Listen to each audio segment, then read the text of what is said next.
नमस्कार, मी मनीषा जयप्रकाश। आपण पाहत आहात लोकसंदेश न्यूज। पाहूया आजच्या सविस्तर घडामोडी। काँग्रेस पक्षाचे आणि महाविकास आघाडीचे अधिकृत उमेदवार पृथ्वीराज पाटील हेच आहेत। सांगली जिल्ह्यातील महाविकास आघाडीचे सर्व उमेदवार विजयी झाले पाहिजेत। स्वर्गीय गुलाबराव पाटील यांनी महाराष्ट्र प्रदेश काँग्रेस कमिटीचे अध्यक्ष होते। ते स्वर्गीय इंदिराजी गांधी यांचे विश्वासू सहकारी होते। त्यांनी काँग्रेस आणि सहकार क्षेत्रात भरीव कार्य केलं आहे। त्यांच्या कार्याचा वारसा पृथ्वीराज पाटील नेटानं पुढे चालवत आहेत। समाजकारणातून राजकारण करत त्यांनी पक्ष आणि सांगलीसाठी चांगलं काम केलं आहे।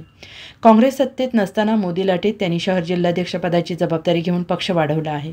त्यांना निवडून देऊन मग काँग्रेसचा महाआघाडीचा आमदार झाला पाहिजे असं प्रतिपादन आमदार डॉक्टर विश्वजित कदम यांनी केले। ते आज मारुती चौकात महाविकास आघाडीचे उमेदवार पृथ्वीराज पाटील यांच्या प्रचार शुभारंभ कार्यक्रमात बोलत होते। त्यांच्या हस्ते मारुतीच्या मंदिरात नारळ वाढवून सांगली विधानसभा मतदारसंघातील महाविकास आघाडीचे उमेदवार पृथ्वीराज पाटील यांच्या प्रचाराचा शुभारंभ करण्यात आला। यावेळी पृथ्वीराज म्हणाले, माझी उमेदवारी अंतिम करण्यासाठी माझे नेते आमदार डॉक्टर विश्वजित कदम यांनी पुढाकार घेतला आणि मला उमेदवारी मिळाली आहे। स्वर्गीय गुलाबराव पाटील आणि स्वर्गीय डॉक्टर पतंगराव कदम यांचे घनिष्ठ संबंध होते। माझा जन्म आणि शिक्षण सांगलीत। मी लहानाचा मोठा सांगलीत झालो। अखेरपर्यंत सांगलीच्या मातीसाठी झिजत राहणार आहे। माझी लढाई भाजपाशी आहे। माझ्या रथाचे सारथी आमदार डॉक्टर विश्वजित कदम आहेत। भाजपाने फूट पाडण्याचे षडयंत्र रचले, परंतु त्यांचे षडयंत्र सांगलीकर मोडून काढणार आहेत। महाविकास आघाडीचे सर्व पक्ष एकजुटीने काम करत आहेत। 10 वर्ष मी काम करत आहे। पुढची 5 वर्ष आमदार म्हणून संधी द्या। आमदार कसा असतो हे कामातून दाखवून देतो। संवाद सांगलीसाठी या उपक्रमाअंतर्गत मी सांगलीकरांना संवाद साधून त्यांच्या समस्या ऐकून घेतल्या आणि त्या समस्या सोडवण्यासाठी मी कटिबद्ध आहे। भविष्यात सांगली कशी असावी याबाबत जनतेच्या सूचना लक्षात घेऊन वैयक्तिक जाहीरनामा तयार केला आहे। 15 वर्षानंतर काँग्रेसला आमदार लाभणार आहे।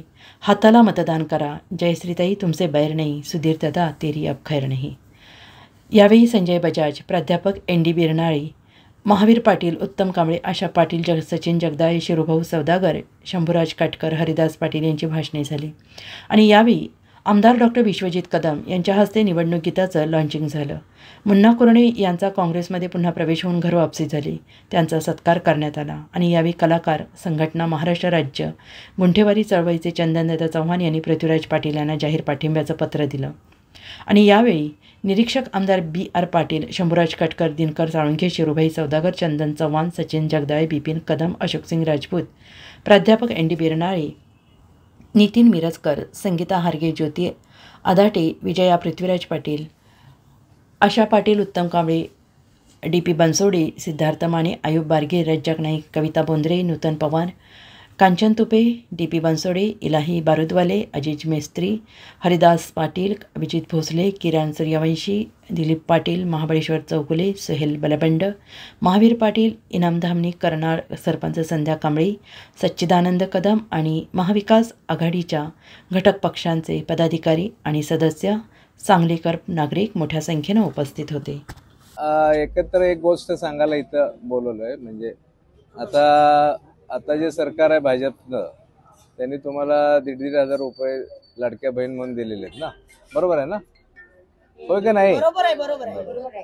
तर आता तुम्ही महाविकास आघाडीला मतदान करायचं, तर का करायचं महिलांनी?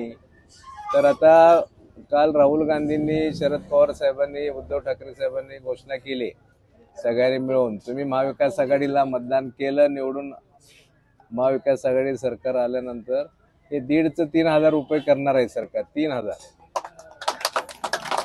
आणि तुम्हा सर्व महिलांना मोफत ST प्रवास। तुम्ही कुठेही जावा, तीर्थयात्रेला जावा, पर्यटनाला, महाबळेश्वरला जावा, मुंबईला जावा, तुम्हाला सगळा फुकट प्रवास। त्यामुळे या 2 गोष्टी महिलांकरता मोठ्या प्रमाणामध्ये केलेल्या आहेत। तुमचा जर का मुलगा बेरोजगार असेल, घरी नोकरी नसेल, तरी त्याला घर बसल्या 3,000 रुपये मिळणार आहेत। असं या सगळ्या गोष्टी आहेत। त्यामुळे तुम्ही काँग्रेसला, महाविकास आघाडीला मतदान करा आणि हे सरकार आणा, एवढंच मला सांगायचं। धन्यवाद।